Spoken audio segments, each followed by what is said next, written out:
Now, what was the name of your blog? It was called Observations of a Misfit. I remember that. Okay, I remember that. You remember my blog? Sure, of course I did. Yeah, I posted on there a little bit. I used to read it once in a while, and I posted on it a little bit. I know I did, yeah. Observations of course. I think everyone who really followed that case to any extent probably wound up at my blog at one time or another. Isn't that funny? Yeah, well, that brings back a lot of memories. Now, how many, how many daily hits do you think you were getting on that blog? Well, it's hard to say because back then I wasn't very sophisticated about the technology. So I would go, and a lot of times my blog would actually crash because it had too many visitors and I didn't have the bandwidth to support it. Because back then, remember, this is 2004, 2003. So most of us were still on dial-up until the middle of the year. I was on dial-up until probably the summer of 2003, and then I had cable. But even then, if I got too many visitors it would just crash. So it crashed a few times. But I would say overall, I did look at, I could look at the visitor log, and that's how I knew I was being visited by like Garrigus and his office and, the various people that were visiting me who were coming from corporate logins. You could see where they were. And I would say over the period of the 2 years between the January of 2003 and the verdict in November, or the verdict was 2004 November, and then he got sentenced in March of 2005. I logged over 1 million new visitors, which is a lot for a little rinky-dink blog like mine. Yeah, sure. It wasn't a rinky-dink. It was a very well done operation. Now, well, thank you. Yeah, I remember. Now, you said that you were in touch with the locals there from Modesto, yeah. From Modesto. Now, people who say they knew Scott and Laci, what did they say about their marriage before she disappeared? Well, they thought that Laci was really happy about being pregnant and that she was, very excited and that she'd been trying to get pregnant for a long time. She was 27, and I think she'd been trying to get pregnant for a couple of years. And so on the surface, all of her friends were very surprised, and none of them had the least inkling about Scott. And a lot of them in retrospect say, well, now looking back, you know how it is with 20/20 hindsight. Well, looking back, maybe he was a little strange, but they had no idea. And eventually, all of her friends, of course, deserted him. He didn't have any friends. All of his friends were her friends. Yeah, and he wrote that bizarre letter to one of her friends that time about every day on her birthday we would go fly a kite. So I want you to do that for me, go fly a kite. Yeah, what a creepy guy, He was really creepy, yeah. Now, what about, did you ever have any people speculating about his employment and any suspicions about what this guy was up to? I have a note here about a Trade Corp. Right. And Trade Corp was a really strange company, and I don't know what all they did besides the fertilizer business that they were doing in Central California there, where he was making sales calls for them as an outside sales guy. So he was going to Fresno, and he was going to all these places where they have orchards and stuff like that. And I thought, well, this guy had an outside sales job where he could have, deposited Laci in any number of places that she would have never been found, like a digestive lagoon or, various places out in the wilderness. And yet he went to all that trouble to buy a boat and sink her, which, just goes to show you that he wasn't very good at what he was doing, to our benefit, I guess, because he got caught. But there was a lot of speculation before Laci and the baby surfaced in April. Before that, she was missing like 4 months, and there was a lot of speculation that he was dealing meth or that he was supplying, like fertilizer materials to meth makers. And the only reason I think that's not true is because he never had any money. I mean, this guy was in debt up to his eyeballs. He didn't have any money.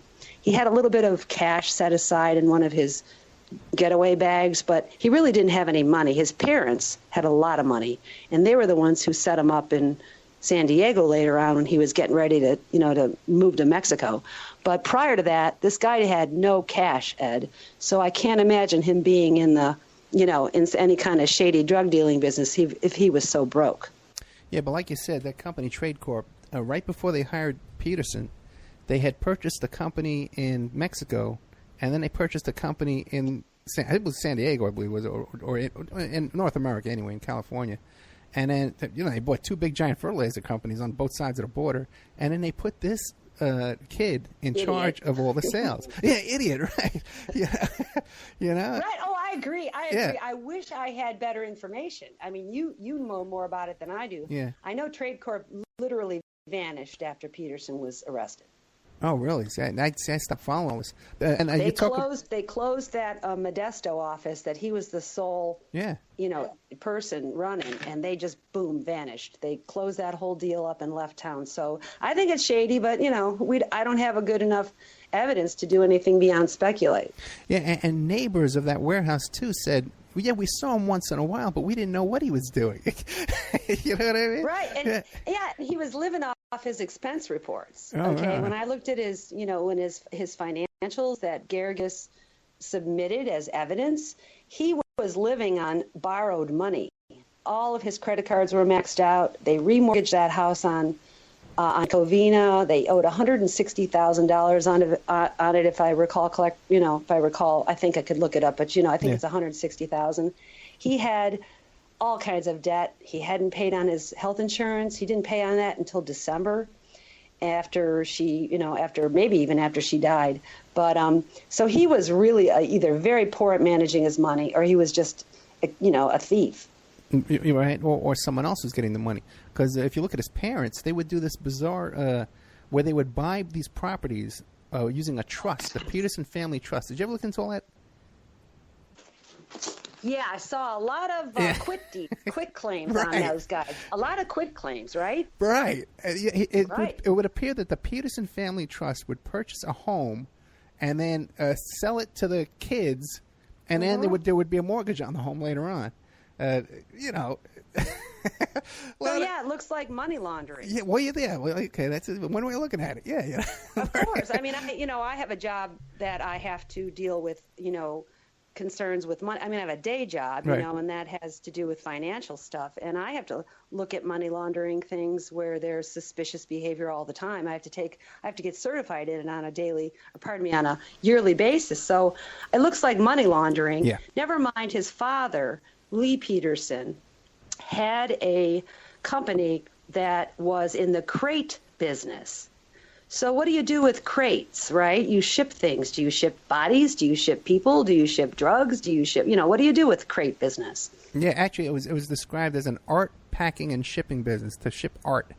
And and it was like 15 miles from the Mexican border. There's a lot of art down here. See, you're on the same track. Yeah. Unfortunately, exactly. Unfortunately, I did not know now or then what I do now about a lot of things, about, this whole possibility that they were laundering money, or how shady the Peterson business was, or how shady his mother was. I mean, his mother's father, Peterson's grandfather, Jackie Peterson's natural father, was murdered back when she was a child. And he was murdered walking home from, something, or he was murdered in a robbery.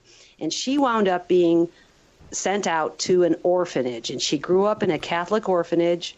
She later had 3 out-of-wedlock pregnancies. Bang, bang, bang. She had 3 children out of wedlock. She gave away the first 2 to, adoption. And the third one, John, she kept. Now, she met Lee Peterson when she had John, and he married her, and they had Scott. But Scott was their only child together. He had children from a previous marriage. She had 2 children that she had adopted out, and a third she kept. And then she had Scott. So those people all, those adopted kids resurfaced right before Peterson was arrested. So he had met his sister, Ann Grady, who lived in Berkeley. And he hadn't even known her prior to maybe a year or so before the murder. And he was hanging out in Berkeley all the time. He knew Berkeley very well, which was why he, I think, used the Berkeley Marina. Because, a murderer is not going to use some strange locale to, do something nefarious. He's going to use some familiar place. So I think he was familiar with Berkeley, not just because Ann lived there, but because I think it was a hangout for him. Now, what about the parents now, Lee Peterson and the wife? Are they alive or dead? Mrs. Peterson, Jackie Peterson, died a few years ago. She passed away. She had that oxygen. She had COPD. She had some various health issues. She passed away a few years ago. And Lee Peterson's still alive, and he's on that A&E show now. He's a big contributor to that A&E show that series. I guess it's a 6-part series that A&E is doing on the Peterson case, which began last week on the 15th. Now, I've only seen the first episode because the second episode I think airs tonight, but it looks like it's a kind of a spin-off of Making of a Murderer, where they're trying to frame this story in a way that makes Scott look like he might have been innocent, which is preposterous, but hey, maybe that's how they get viewers. Okay, that's interesting. Yeah, I haven't caught the first one yet. I'll check that out. And the second one's on tonight, you said, on A&E. What's it called, you know? It's called, I think it's called the Laci Peterson murder. Yeah, I think it's named after her. Okay, that's fascinating. Okay. Now, let's see. Why don't you, before we get into too many, because we're getting into like a lot of inside baseball, you know what I mean? Jokes, yeah, yes. We're into a lot of really inside stuff that people. Why don't you describe the official story of how the murder took place and what happened that night with the pizza and all that kind of stuff? Well, the official story is probably pretty close to the truth. I mean, as far as the way the prosecution presented it at trial, and that is that he took the boat out, which, he got up, went to the warehouse, took the boat out.